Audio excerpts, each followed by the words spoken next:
We are born into this world hungry, vulnerable, and confused.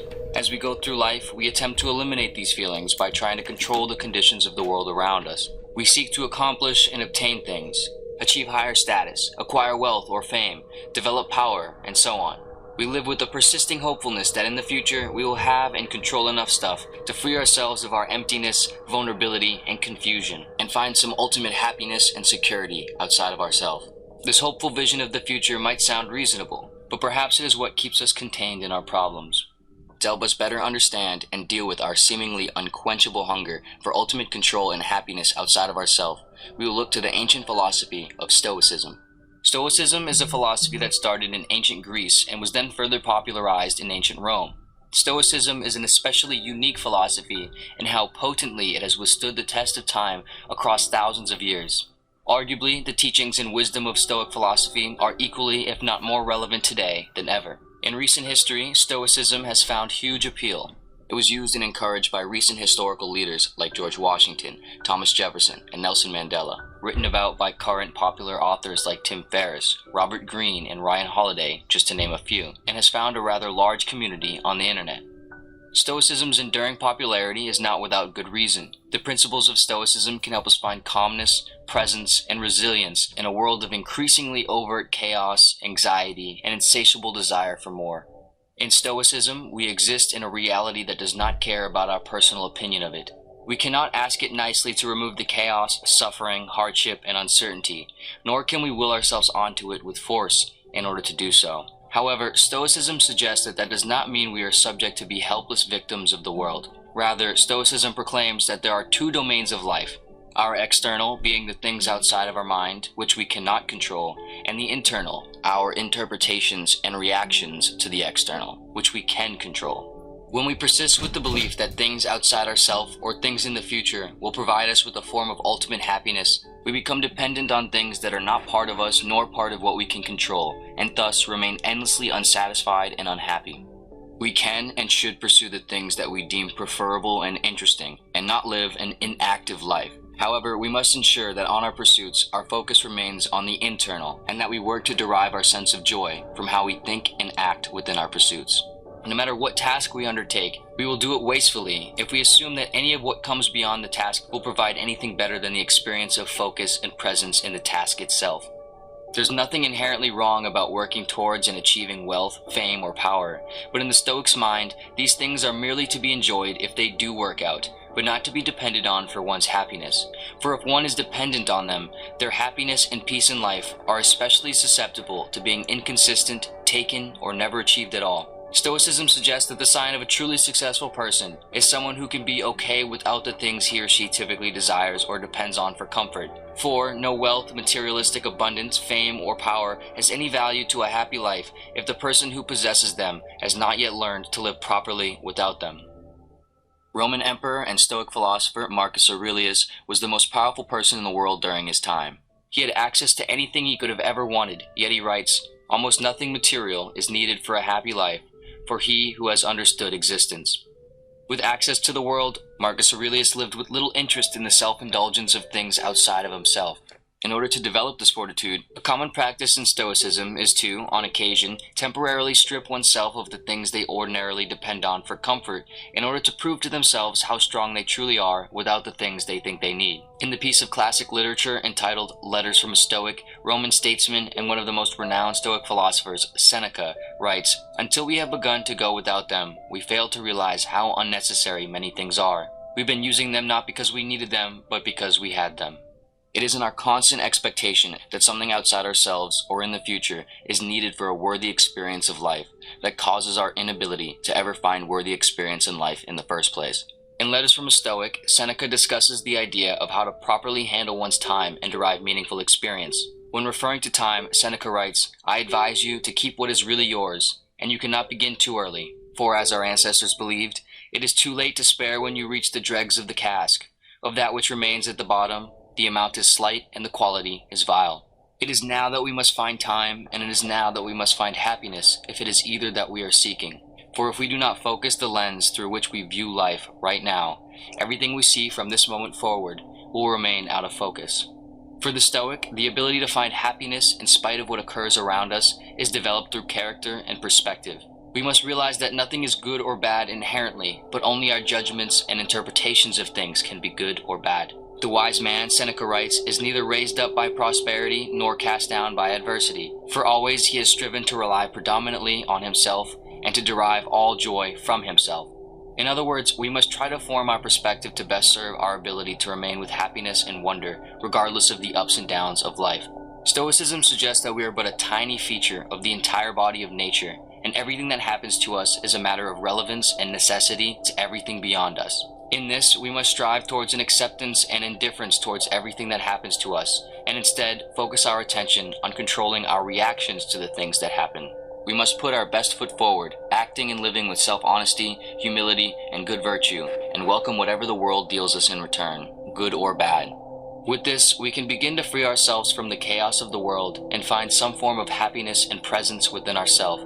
The practice of Stoicism is not easy by any stretch, and arguably, to live a completely Stoic life is impossible. Likely, no person can be without moments of desire or negative reaction to the world around them. However, Stoicism gifts us with a target of wisdom to aim for, a happiness and calmness to strive for when things are at their apparent worst. In a time where chaos and anxiety run rampant across our screens, where cultural pressures to live certain ways and achieve certain things overwhelm us 24/7, where we spend a huge amount of time comparing ourselves to and wanting the approval of others, our sense of happiness and peace is becoming increasingly susceptible, and it is perhaps through Stoicism that we can attempt to hold on to it. Starting from birth, we seemingly run if not sprint through life, racing out of every moment, unsatisfied with what life is and constantly looking to the future for what life could be if we just obtained something more or different. Our cultures overwhelm us with the reinforcement of this idea, convincing us that in order to be happy, we have to achieve, buy, own, and live perfect, unaffected lives. This delusion, however, frenzies us with an anxiety that we are then told by culture we can rid ourselves of if we just achieve a few more things, make a little more money, be a little more popular, and buy a little more stuff, creating an endless feedback loop of unsatisfied hunger. If we cave into this, we surrender our life. We give up ourselves. We should not, like sheep, follow the herd of creatures in front of us, making our way where others go, not where we ought to go, Seneca writes. In the Stoic view, the stuff we often find ourselves chasing in life revealed to be rather petty and meaningless from a sufficient distance. We don't have much, if any, control on what happens to us, how people see and treat us, nor what happens because of what we do. And in the big picture, none of it really matters all that much. And so we must define our happiness not by what we own or achieve, not by how others see us, not by some bigger picture of life, but by how we think and see ourselves and live our own life through what we deem virtuous and relevant. Stoicism tells us we can at last, if we wish, calmly accept the conditions of our indifferent reality and one-up it with our own indifferent attitude in return.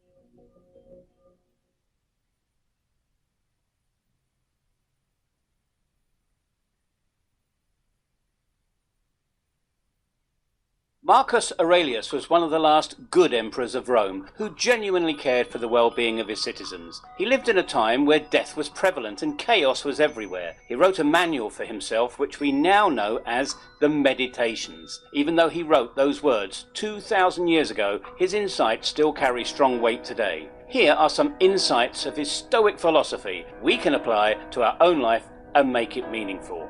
1.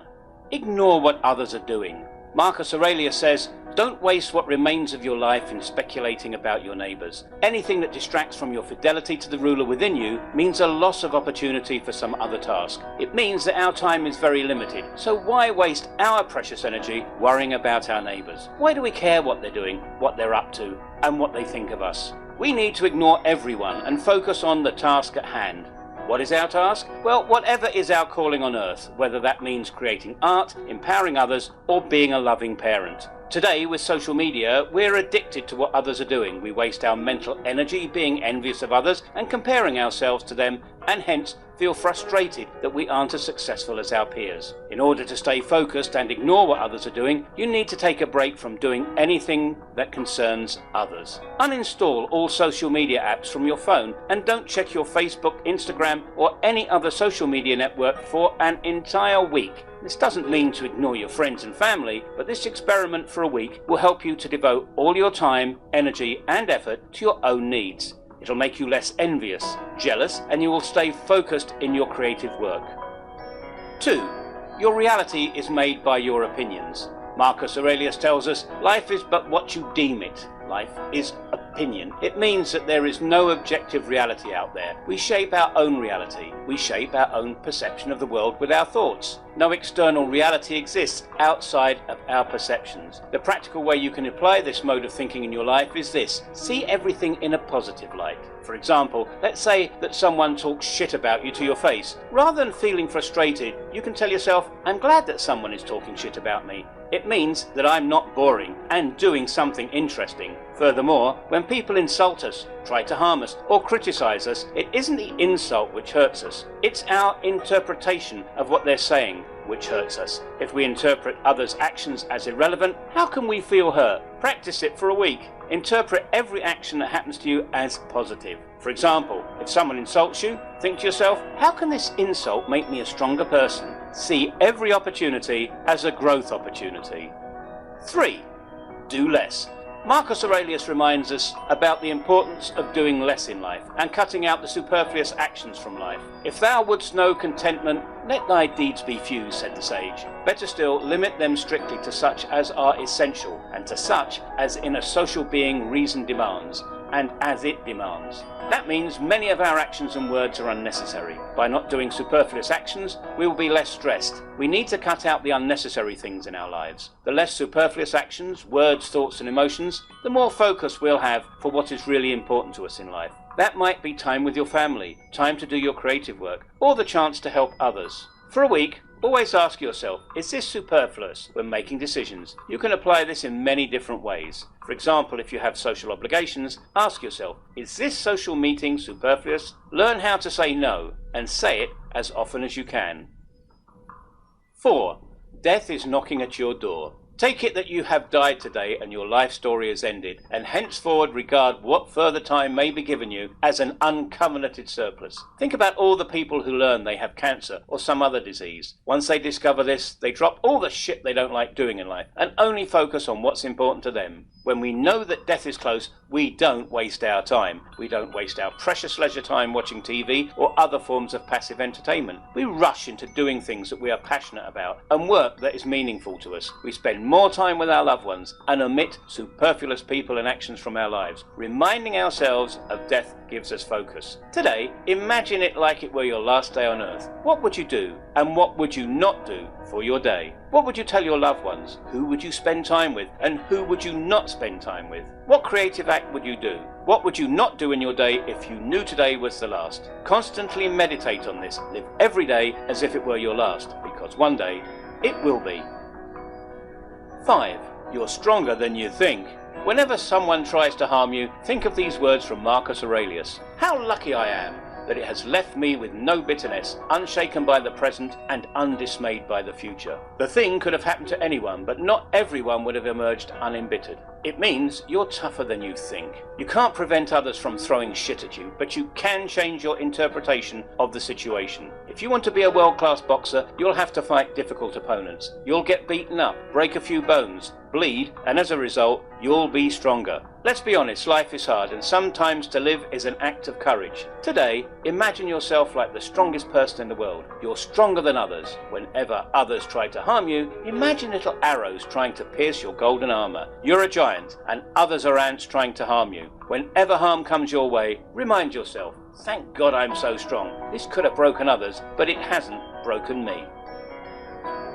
6. You are rising for the work of humankind. Marcus Aurelius tells us, a man's true delight is to do the things he was made for. What were you designed for? It depends. What is your gift? It might be your ability to socialize, to make others feel loved, your skill for reading or writing, your skill for research, your skill for synthesizing information and data, your skill for making visual images, your skill for empowering others, your skill for teaching, or your skill for making the world a more beautiful place. Discover your gift and figure out how you can best share it with others. If you don't know what your gift is, ask your friends, family, or your mum. Think about your gifts as a child and how you can best use your personal gift to help those around you. How can you best empower humankind with your gift? Always meditate on this and don't get distracted. 7. Never complain. Marcus Aurelius says, is your cucumber bitter? Throw it away. Are there briars in your path? Turn aside. That's enough. It means, why must we complain? If there is someone who annoys you, just ignore them. Unfollow them from social media, or just cut your social ties with them. Do you hate your job? Either quit your job, or figure out a way to make it less painful or miserable. We often can't change our external situations in the world, but we can always change our attitude towards it. Most of us don't have much time, energy, or money. Yet given our limited means, how can we make the best of what we have? Instead of complaining about life, think of how you can best use your limited means to do your life's task. Let's say your dream is to start your own business, but you have no experience, money, or time. How can you turn that into a benefit? Perhaps you don't have any dogma holding you back when it comes to business. Perhaps, by not having a lot of money, you can be more creative to be frugal with your business and create an economical business. Creativity breeds on constraints, so harness your constraints in a positive way.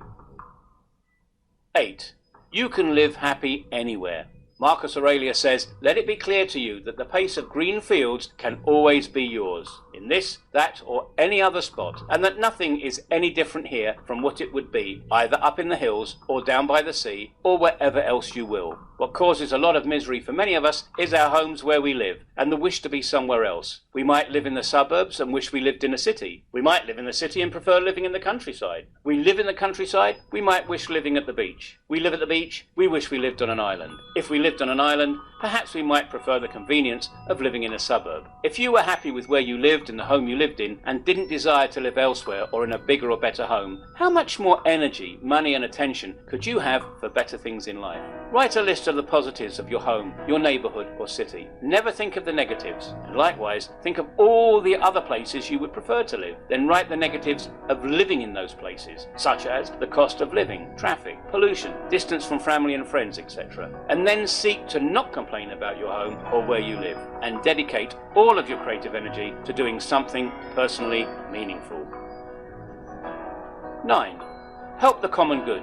Marcus Aurelius says, avoid all actions that are haphazard or purposeless, and secondly, let every action aim solely at the common good.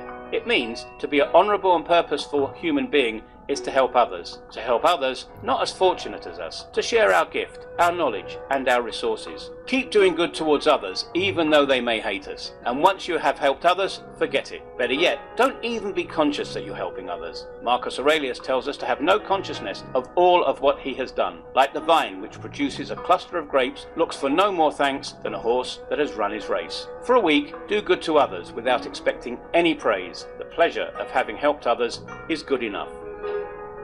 10. Be grateful for your blessings. Marcus Aurelius says, do not indulge in dreams of having what you have not, but reckon up the chief of the blessings you do possess, and then thankfully remember how you would crave for them if they were not yours. No matter how wealthy or successful we are, we can never get everything that we want. Happiness isn't having everything in the world. Rather, happiness is being grateful for all the blessings we already have. Count your blessings, and then vividly imagine if you didn't have those blessings. How much would you crave those blessings if you didn't have them? I hope that you could